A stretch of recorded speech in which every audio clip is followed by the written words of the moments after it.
menurut teori fakta kemasyarakatan atau teori faith sosial, negara-negara itu tidak bisa hidup sendiri-sendiri, tidak bisa memenuhi kebutuhan hidupnya secara sendiri-sendiri, melainkan haruslah melakukan kerjasama dengan negara lain. Nah, dari kerjasama-kerjasama ini, supaya berjalan tertib, maka dibuatlah aturan mainnya yang kita sebut dengan hukum internasional. Nah, hubungan antar negara yang terjadi di dunia ini dalam melakukan berbagai macam kerjasama ternyata tidak selalu berjalan dengan mulus. Ya. Jadi, ada kalanya terjadi friksi ya, atau gesekan-gesekan atau konflik atau perselisihan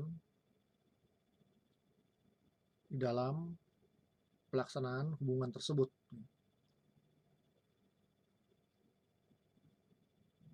Nah, perselisihan, konflik juga bisa kita sebut dengan sengketa. Nah, jadi sengketa yang kita maksud di sini adalah sengketa internasional ya. Atau lebih spesifik lagi, kita batasi yaitu sengketa antar negara saja. Banyak hal yang menjadi pemicu konflik ya, antar negara.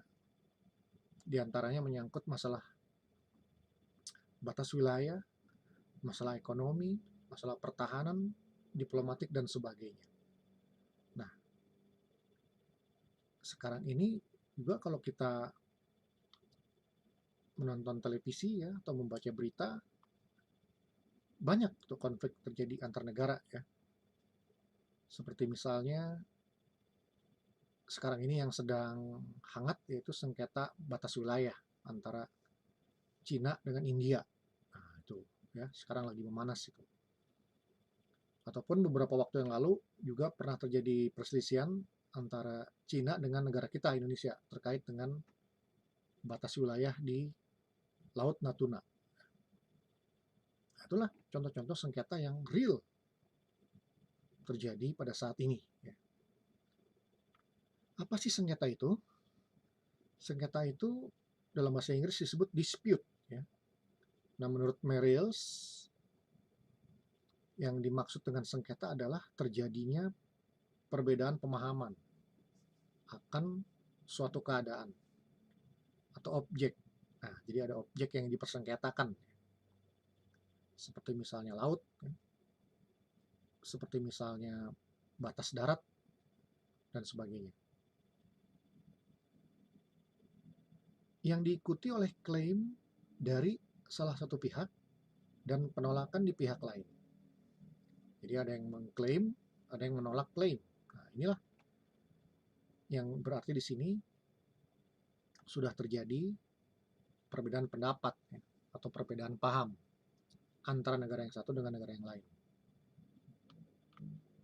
Nah, kita kutip pendapat yang lain menurut John Collier, yang dimaksud dengan sengketa adalah ketidaksepahaman yang spesifik. Nah, jadi di sini ada ketidaksepahaman ya. Ketidaksepahaman yang spesifik tentang masalah fakta, hukum, atau kebijakan, di mana klaim atau pernyataan salah satu pihak berbenturan dengan penolakan, klaim sebaliknya, atau penyangkalan dari pihak lain. Nah, lagi di sini ada ketidaksepahaman, ada sikap yang berbenturan, ya, ada sebuah penolakan atau penyangkalan terhadap klaim dari pihak lain. Nah, itu ya. Jadi memang sengketa itu seperti itu.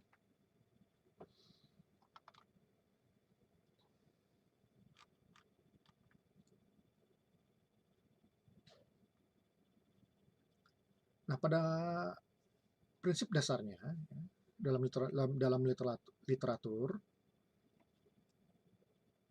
sengketa internasional itu dibagi menjadi dua ya, ada sengketa hukum dan sengketa politik. Walaupun nggak gampang juga ini kita menarik garis yang tegas ya, menarik benang merah antara sengketa hukum dan sengketa politik. Karena dalam kenyataannya ini sering bersinggungan ya, sering ada persentuhan ya, ada mix antara sengketa hukum dengan sengketa politik. Tapi secara teoretik oke lah, tidak masalah kita mencoba membedakannya antara keduanya. Yang pertama adalah sengketa hukum. Apa itu sengketa hukum? Yang dimaksud dengan sengketa hukum adalah perbedaan paham atau perbedaan pendapat tentang sesuatu hal yang didasarkan kepada hukum internasional. Nah, jadi dasarnya HI, ya. Pijakannya HI. Misalnya, perbedaan paham mengenai garis batas wilayah. Nah, ini ya yang suka terjadi ini di sengketa antar negara ini. Memang masalah batas wilayah ini, masalah garis batas ini memang sebuah persoalan yang sangat sensitif ya. Apalagi kalau sebelumnya perjanjiannya itu tidak jelas atau ada perjanjian yang sudah dibuat tapi dilanggar. Nah, ini bisa rentan menimbulkan konflik. Yang kedua adalah sengketa politik ya. Apa itu sengketa politik? Yang dimaksud dengan sengketa politik adalah perbedaan paham atau perbedaan pendapat tentang kepentingan nasional yang harus diselamatkan atau dipertahankan. Nah, ini kepentingan nasional ini nggak mudah juga kita menentukan ukurannya ya, ini bisa sangat luas sekali atau sangat politis sekali. Ya, antara lain misalnya menyangkut kehormatan sebuah negara, ya, menyangkut harga diri, dan menyangkut kepentingan lainnya yang sangat vital untuk berlangsungnya sebuah negara. Kepentingan yang sangat vital untuk dapat hidupnya suatu negara. Ya.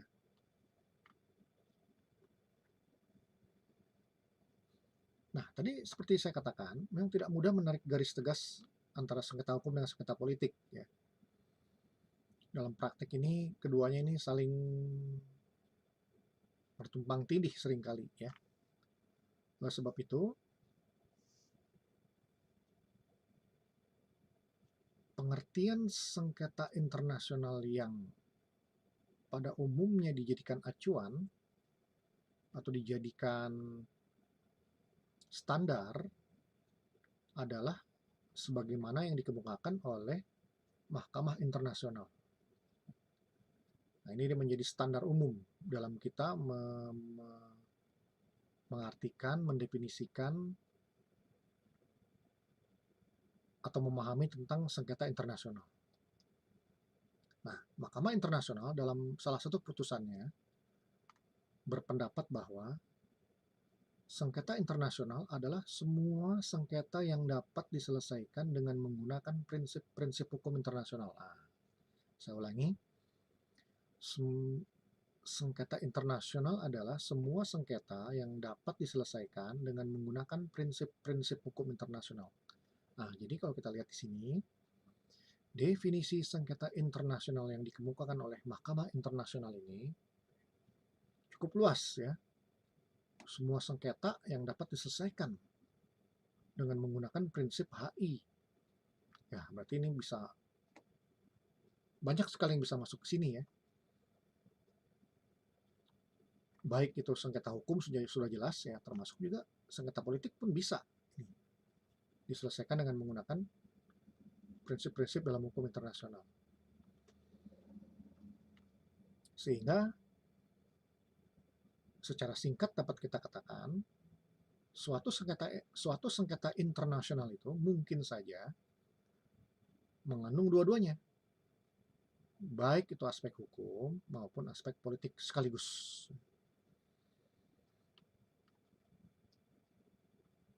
Nah, penyelesaian sengketa internasional ini memang sudah sejak lama ya diatur sebenarnya.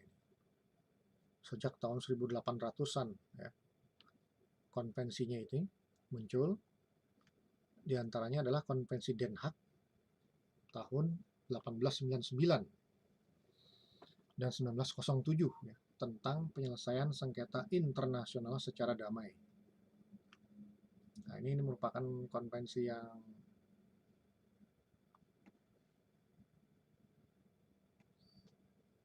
sangat revolusioner ya di zamannya, karena berhasil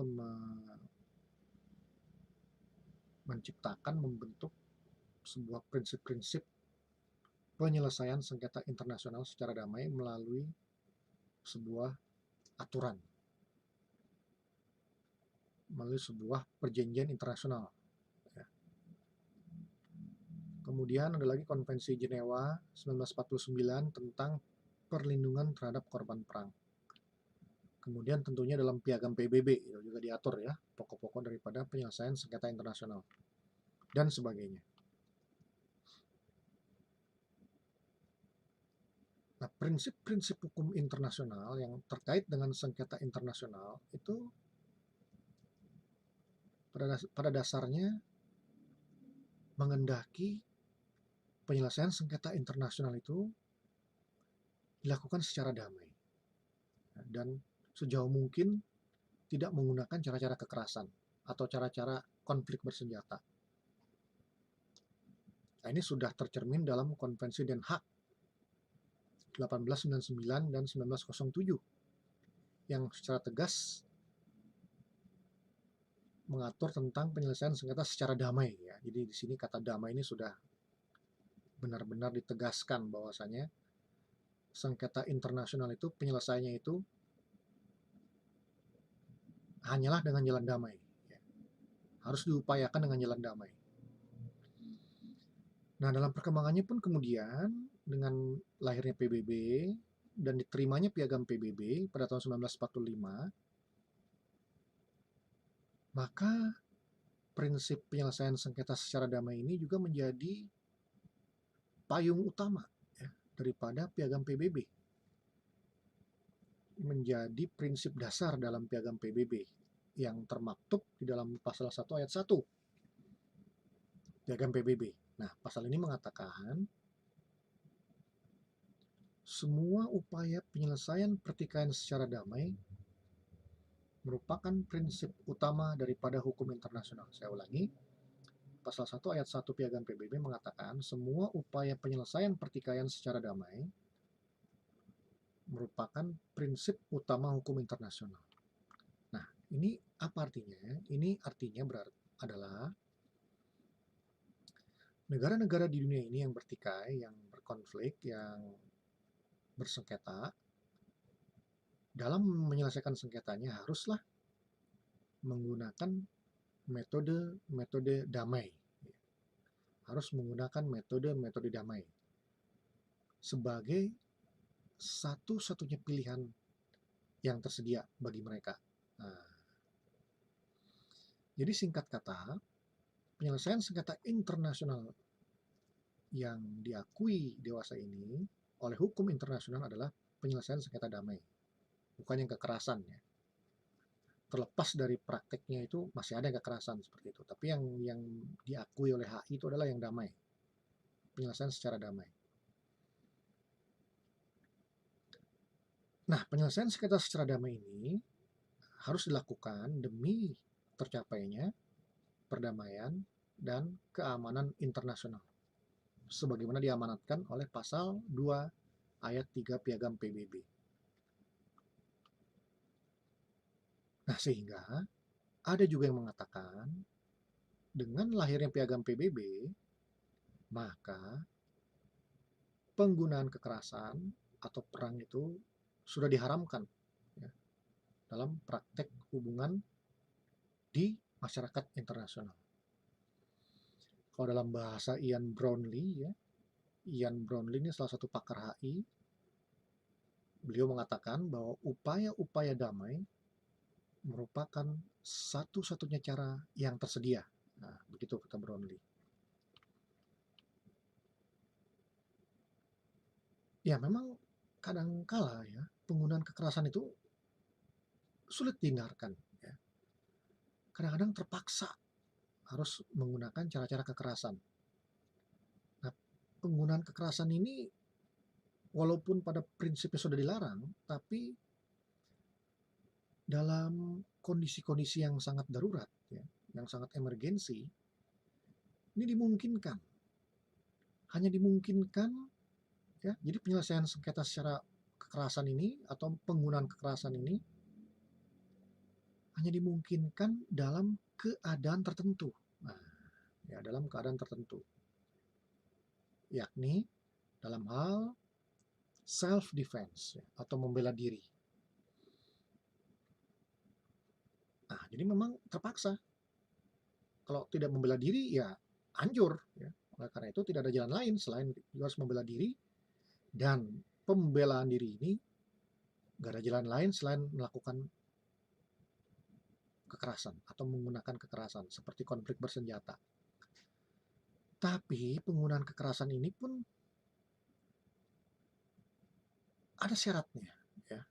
Selain tadi dalam kondisi membela diri, ada syarat lain juga, yaitu apabila mendapatkan otorisasi, mendapatkan izin dari Dewan Keamanan PBB. Nah, barulah boleh digunakan. Jadi itulah adik-adik ya, pengertian daripada sengketa internasional ya. Di sini kita batasi sengketa antar negara ya. Kemudian pembedaannya ya, ada sengketa hukum, sengketa politik, walaupun dalam praktiknya tidak mudah membedakan ya. Dan Mahkamah Internasional pun menggunakan definisi yang sangat luas untuk mengartikan sengketa internasional ini.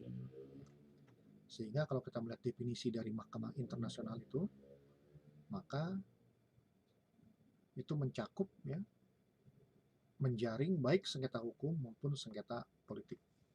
Dalam hukum internasional yang kontemporer atau modern sekarang ini, penyelesaian sengketa internasional itu lebih diutamakan menggunakan cara-cara yang damai ya.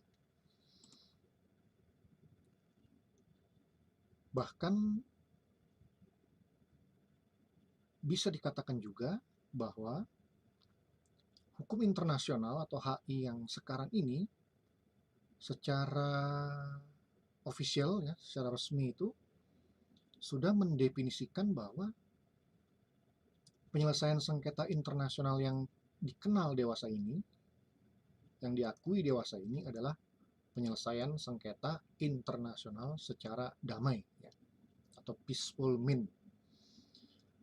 Nah, ini sudah tergambar ya, penyelesaian sengketa internasional secara damai ini sudah tergambar dalam berbagai konvensi atau berbagai perjanjian internasional yang diantaranya sudah kita bahas minggu lalu ya, yaitu Konvensi Den Haag 1899 dan 1907 tentang atau concerning penyelesaian sengketa internasional secara damai. Kemudian juga dalam Piagam PBB.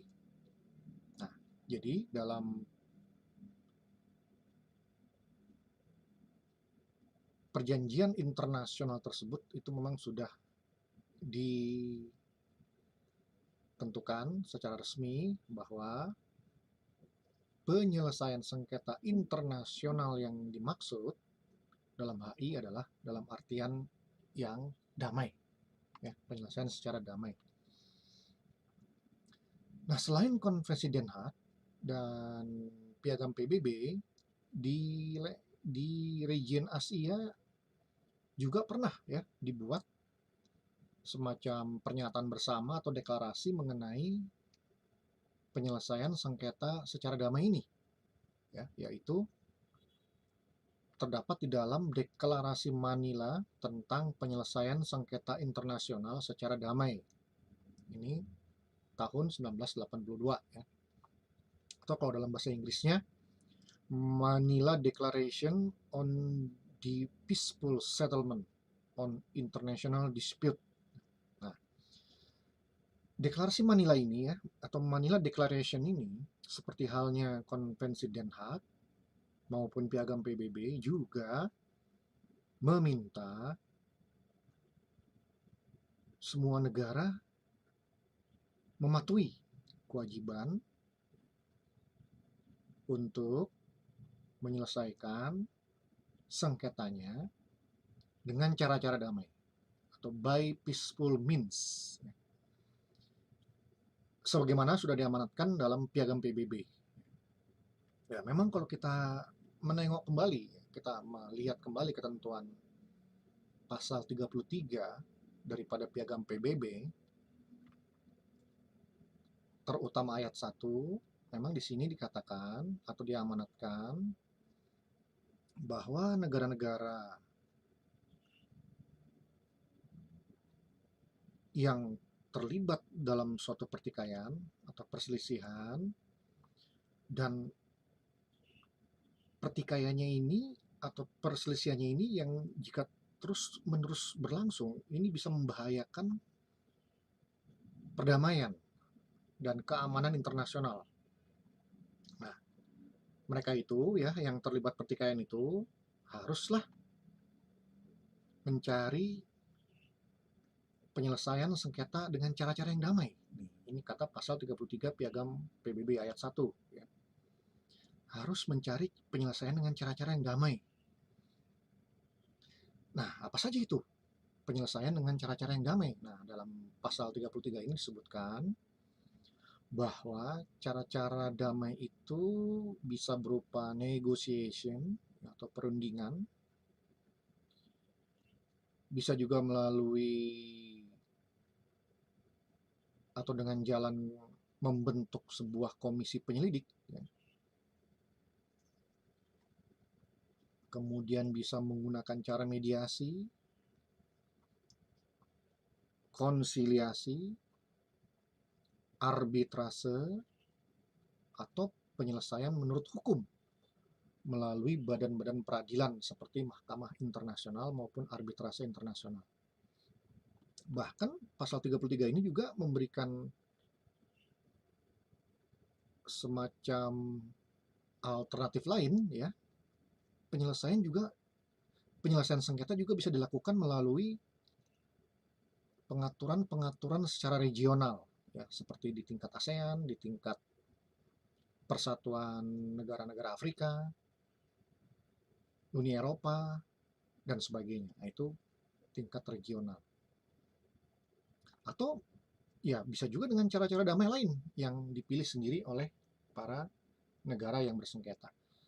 Nah, jadi ini ya, pasal 33 Piagam PBB ini sudah memberikan rambu-rambu mengenai macam-macam cara penyelesaian sengketa internasional secara damai ya. Bisa melalui negosiasi atau perundingan, komisi penyelidik, mediasi, konsiliasi, arbitrasi, maupun penyelesaian secara hukum melalui badan-badan peradilan, dan bahkan juga penyelesaian sengketa yang difasilitasi oleh pengaturan secara regional ya, atau melalui organisasi internasional regional ya, seperti ASEAN, seperti Uni Eropa, dan sebagainya. Bahkan kemudian di ayat 2 dari pasal 33 Piagam PBB ini lebih jauh menentukan Dewan Keamanan itu dapat merekomendasikan ya, kepada pihak-pihak yang bersengketa untuk menyelesaikan sengketanya secara damai. Nah, jadi di sini Dewan Keamanan juga diberikan peranan ya untuk mendorong kepada negara-negara yang bersengketa untuk menyelesaikan sengketanya secara damai. Seperti itu. Nah, disinilah tadi kenapa dikatakan bahwa dalam hukum internasional dewasa ini, penyelesaian sengketa internasional itu yang diakui adalah yang secara damai ya. Atau yang diutamakan adalah yang secara damai. Karena pasal 33 Piagam PBB ini sudah menentukan sedemikian rupa ya, yang mendorong negara-negara untuk menyelesaikan sengketanya secara damai. Nah, sejalan dengan pasal 33 Piagam PBB ini, Dalam Deklarasi Manila 1982, seperti yang sudah kita singgung di atas,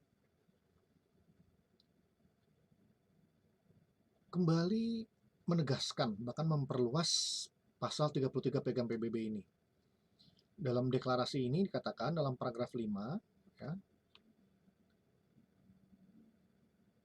bahwa penyelesaian sengketa dengan cara-cara damai harus diupayakan, ya, harus diupayakan melalui itikat baik.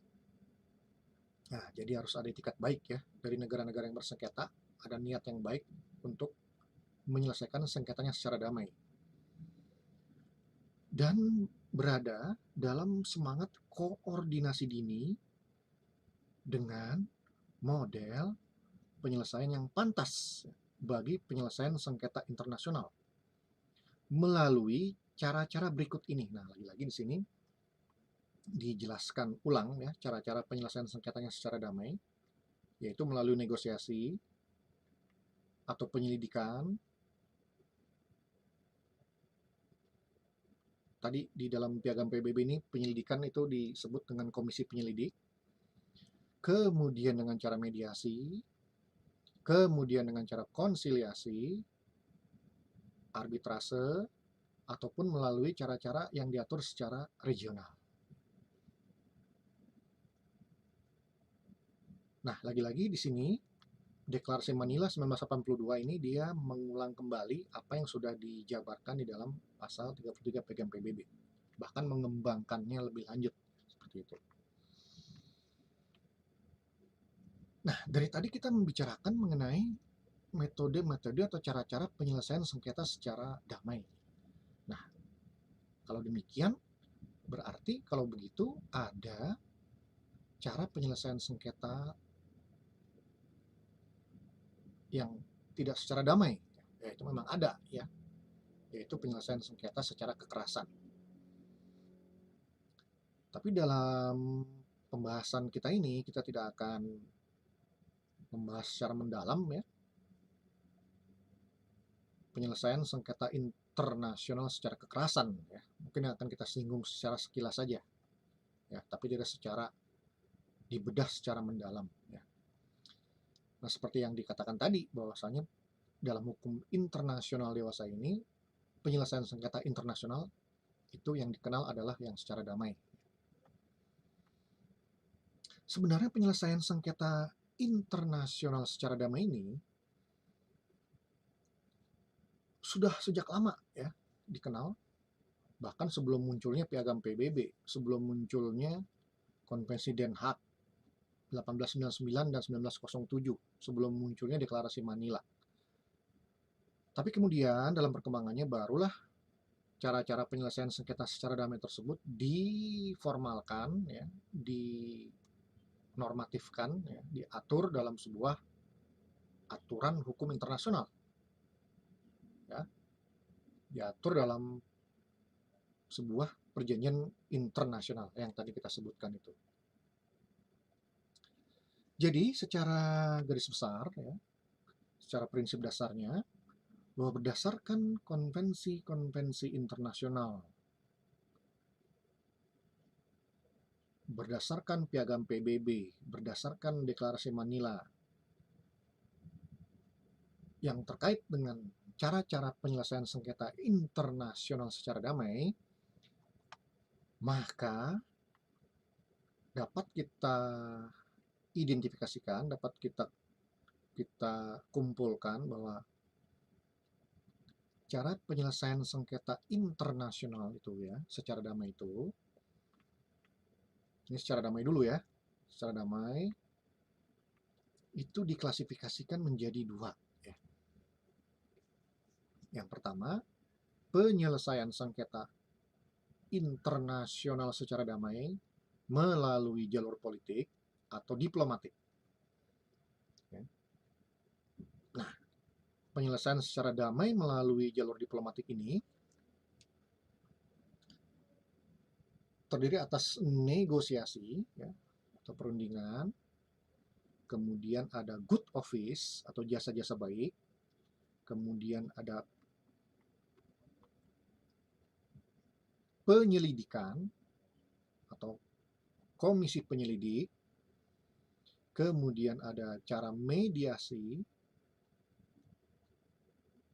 ada cara konsiliasi, ataupun cara penyelesaian melalui organisasi internasional regional. Yang itu tadi, yang di atas itu dikatakan penyelesaian melalui pengaturan secara regional.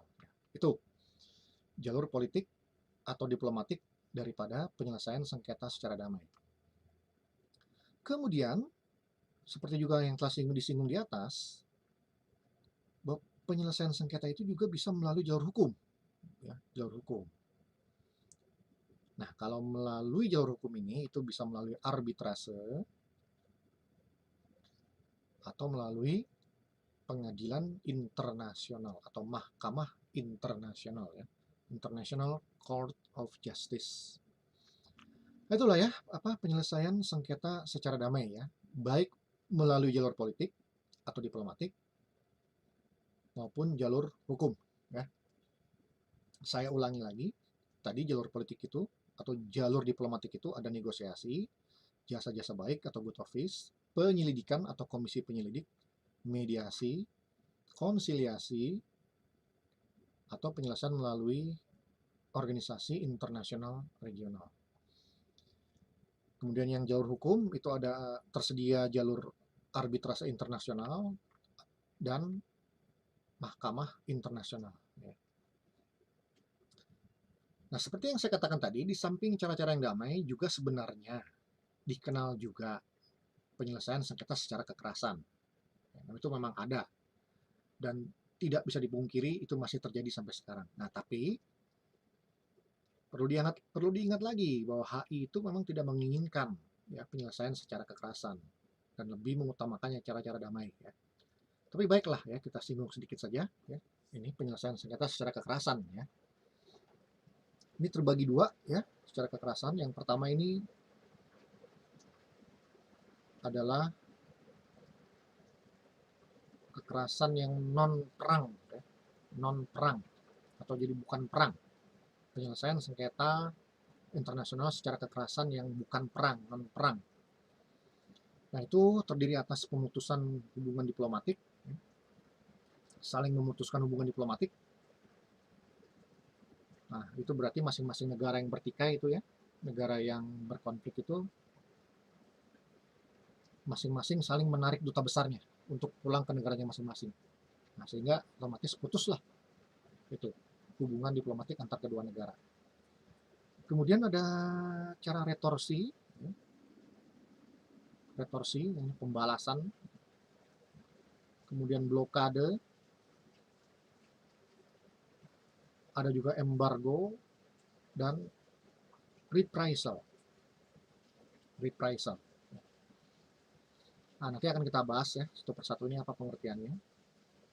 Kemudian yang kedua secara kekerasan yaitu, yang kedua ini adalah jalur yang paling terakhir yang ditempuh apabila semua jalur itu gagal mencapai perdamaian, yaitu cara war atau perang atau konflik bersenjata. Hanya perang ini merupakan cara terakhir yang memang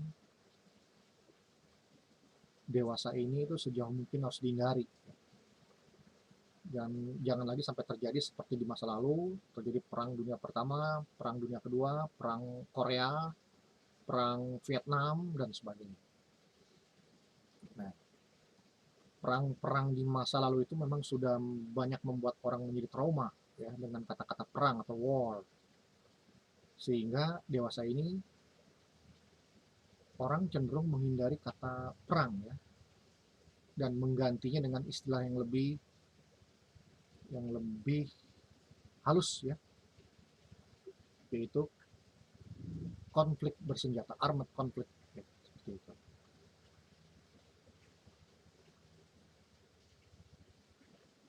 Tadi dikatakan dalam piagam PBB itu pasal 33 diatur mengenai cara-cara penyelesaian sengketa secara damai, yaitu melalui negosiasi, penyelidikan, mediasi, konsiliasi, arbitrase, secara regional, dan sebagainya. Nah, pertanyaannya, apakah cara-cara ini harus dilakukan secara runtut? Ya? Misalnya, negosiasi dulu. Misalnya negosiasi gagal, kemudian baru menggunakan penyelidikan. Kalau penyelidikan gagal, kemudian lanjut ke mediasi. Mediasi gagal ke konsiliasi. Konsiliasi gagal ke arbitrase. Arbitrase gagal itu ke cara yang lain lagi. Nah, apakah harus berurut seperti itu? Nah, itu tidak diatur dalam piagam PBB ya. Tidak diatur dalam piagam PBB. Oleh karena itu dapat disimpulkan cara-cara itu bisa dipilih salah satunya tanpa harus berurut. Ya. Tanpa harus berurut. Ya, jadi tidak selalu harus mulai dari negosiasi. Ya, kalau mau para pihak bisa langsung misalnya ke mediasi atau langsung loncat ke konsiliasi atau bahkan langsung lewat pengadilan atau arbitrase. Nah, jadi bisa dipilih cara mana yang dianggap paling bisa diterima oleh negara-negara yang bersengketa. Yang jelas yang terpenting adalah para pihak, ya, negara-negara yang bersengketa itu menyelesaikan sengketanya secara damai. Cara apapun yang digunakan, yang penting secara damai.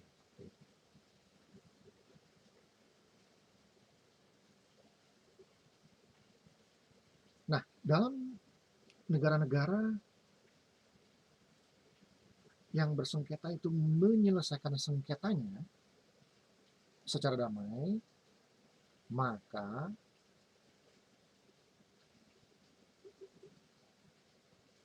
negara-negara yang bertikai itu diminta untuk menahan diri dari segala tindakan yang dapat memperparah atau memperbesar masalah, yang dapat semakin mengancam perdamaian dan keamanan. Nah, itu yang penting ya, tindakan menahan diri